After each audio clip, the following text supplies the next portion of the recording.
Hello guys, welcome to my channel genius mathematics.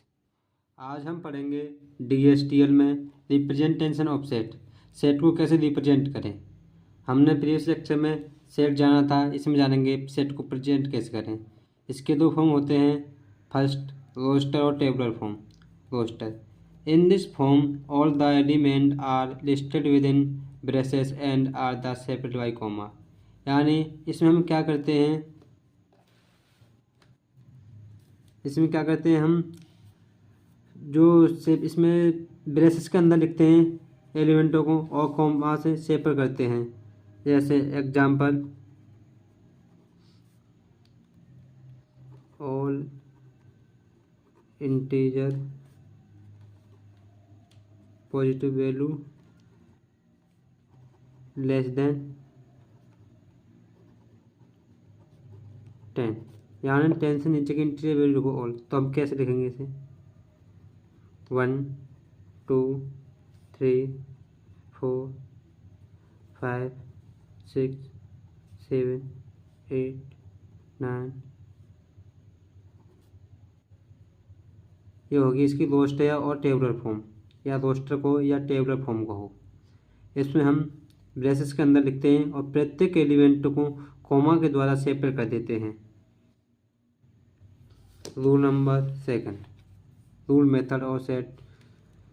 इसे rule method भी बोलते हैं और सेट बिल्डर फॉर्म बोलते हैं। In this form we list the property satisfy by all element of the set. इस in this form, इसमें हम लिस्ट को एक प्रॉपर्टी द्वारा सेट करते हैं, यानी हम इसमें किसी कोमा के द्वारा नहीं, एक प्रॉपर्टी देते हैं। इस प्रॉपर्टी के अंदर बस उस प्रॉपर्टी को सेटिस्फाई करना चाहिए, ऑल एलिमेंट उस प्रॉपर्टी को सेटिस्फाई करें। It is written as x, यानी एक्स कोई वो है तो एक्स सेटिस्फाई द प्रॉपर्टी। जो एक्स एलिमेंट है वो एक्स की जो सेट प्रॉपर्टी है उस प्रॉपर्टी को सेटिस्फाई करना चाहिए। ये इसकी रूल मेथड या बिल्डर फॉर्म होती है। For example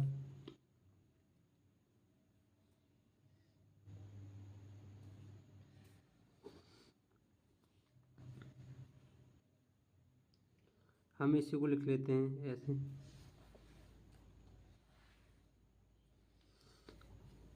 set of all element even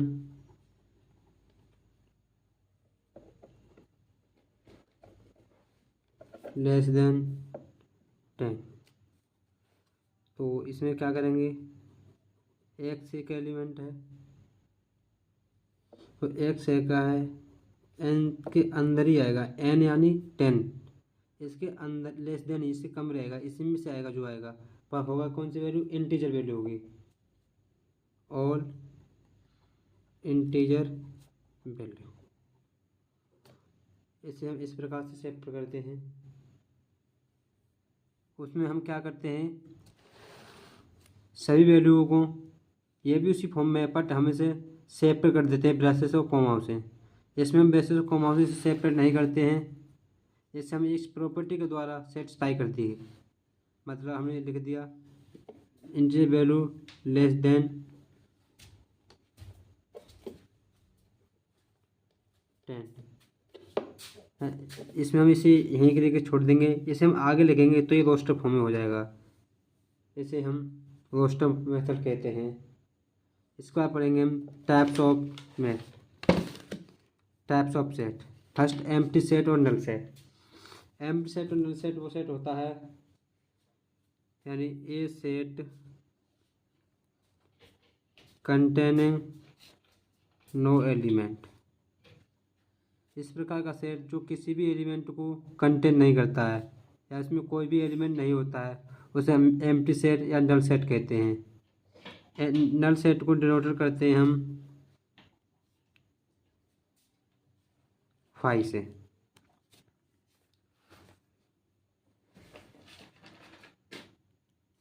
note, if A set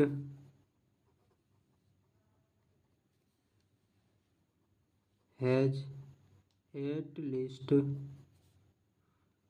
one element is called non empty set. If A set has at least one, यदि कोई सेट जिसमें कम से कम एटलीस्ट वन एलिमेंट है उसे हम नॉन एम्प्टी सेट कहेंगे, उसे empty set नहीं कहेंगे।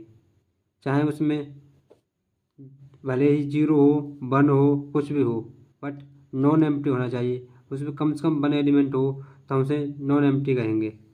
इसके बाद singleton set. Singleton set A set containing exactly one element,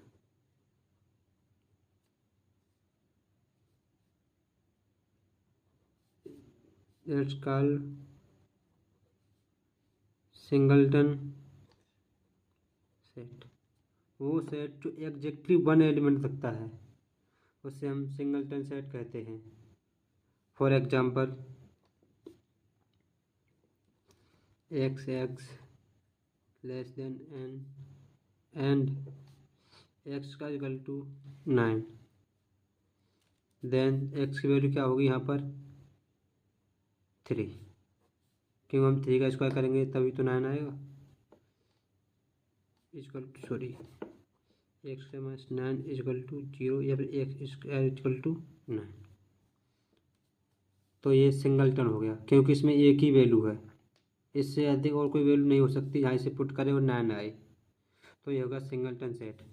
A set containing exactly value, वो सेट जो एक कम से कम ओनली एक ही वैल्यू कंटेन करता है उसे सिंगलटन सेट कहते हैं। इसके बाद पढ़ेंगे हम cardinality of set and cardinality of set, और इसे कार्डिनल नंबर ऑफ सेट भी कहते हैं। कार्डिनल सेट में क्या होता है, जितने भी सेट में एलिमेंट हैं उन सब की काउंट करेंगे और इसे इक्वल होता है उसे कार्डिनल सेट कहते हैं। For example the number of district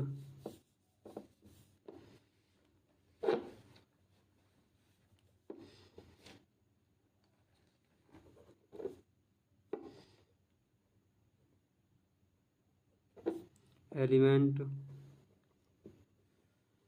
containing in a set A is called cardinality number. Cardinality of it is called y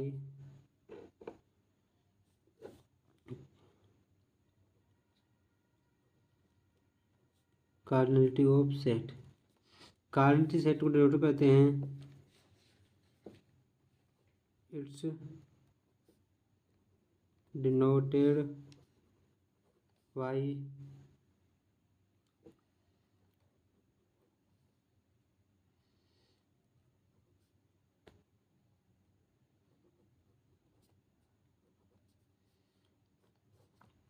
for example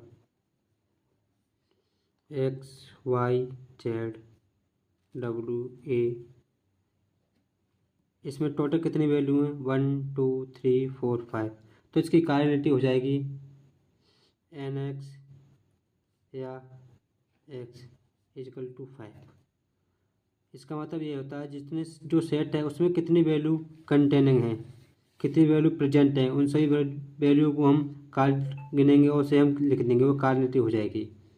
इसके बाद पढ़ेंगे finite and infinite set. Finite set वो set जिसे हम finite कर सकते हैं, इनकी वैल्यू फाइनाइट होती है, हम पता कर सकते हैं इसमें कितनी वैल्यू पुट की जाएंगी। इनफाइनाइट सेट वो सेट जिसे हम पता नहीं कर सकते कितनी वैल्यू है, वह इनफाइनाइट सेट होगा। Finite set set is said to be finite if it is consist of only finite number, otherwise infinite set।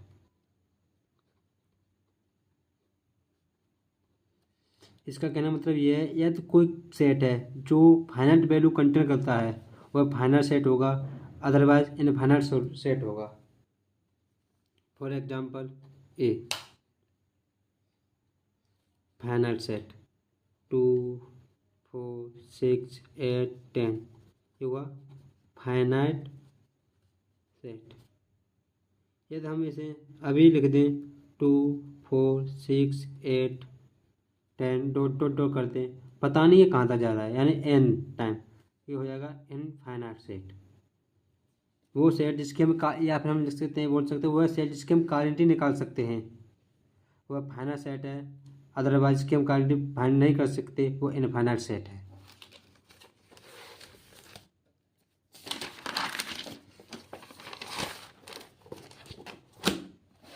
इसके बाद पढ़ेंगे हम इक्वल सेट।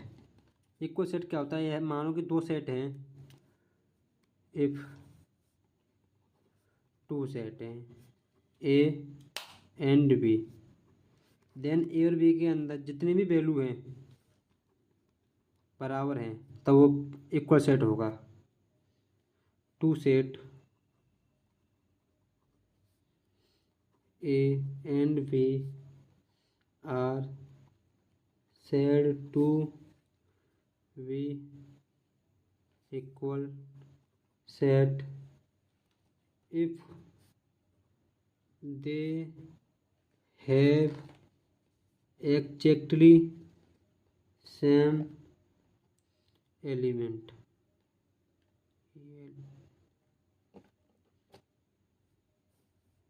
दो सेट है ए और बी, यदि वो एग्जैक्टली सेम एलिमेंट कंटेन करते हैं देन वो ऐसे इक्वल एलिमेंट होंगे, यानी ए माना ए प्रूव करता 1 2 3 4।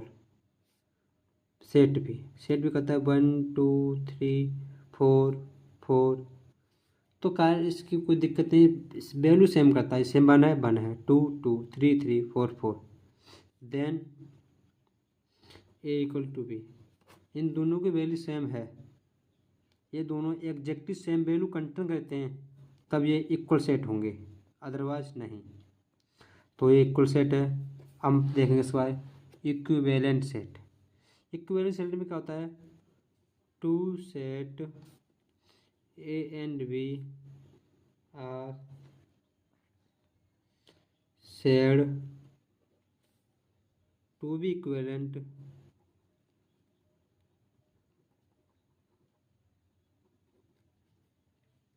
If n A equal to n B.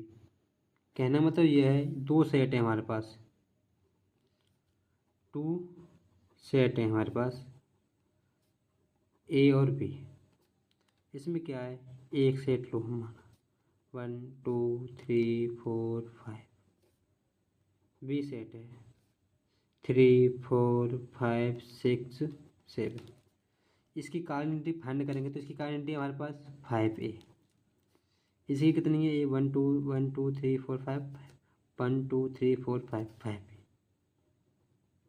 कार्डिनिटी same है तो इक्विवेलेंट सेम है। उसमें हम क्या देखते हैं, वैल्यू है कहाँ एग्जैक्टली सेम होनी चाहिए। इक्वल सेट में हमें इसमें ध्यान रखना है, इक्वल सेट में दोनों की वैल्यू एग्जैक्टली सेम होनी चाहिए, इसमें कार्डिनिटी सेम होने ना हो कोई दिक्कत नहीं, इसमें वैल्यू सेम होनी चाहिए तब वो इक्वल सेट होगा। और इक्विवेलेंट सेट में कार्डिनिटी सेम होनी चाहिए, बाकी एलिमेंट हो सेम ना हो, जिसकी कार्डिनिटी सेट सेम होती है उसे हम इक्विवेलेंट सेट कहते हैं। So thank you watching my video, please like and subscribe my channel genius mathematics.